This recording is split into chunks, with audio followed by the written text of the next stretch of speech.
যুক্তরাষ্ট্রের new York অঙ্গরাজ্যে 14 এপ্রিলকে Bangla নববর্ষ হিসেবে স্বীকৃতি দেওয়া হয়েছে। অঙ্গরাজ্যের রাজধানী আলবেনিতে গভর্নর অফিস বাঙালি জাতির সবচেয়ে বড় এই উৎসবকে উদযাপন করবে বলে সিদ্ধান্ত নিয়েছে।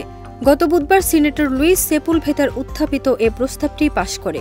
প্রস্তাবনাটি নিউ ইয়র্ক সিনেটের ওয়েবসাইটে প্রকাশ করা হয়।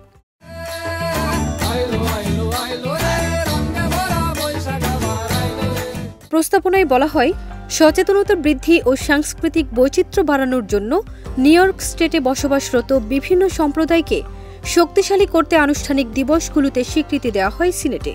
এই দীর্ঘ ঐতিহ্যের সঙ্গে সংহতি রেখে এই আইনসভা 14 এপ্রিলকে নিউ ইয়র্ক রাজ্যে বাংলা নববর্ষ দিবস হিসেবে ঘোষণা করা হয়েছে এবং এ বিষয়ে গভর্নর ক্যাথি হুচুলকে স্মরণ করে আমরা গর্বিত।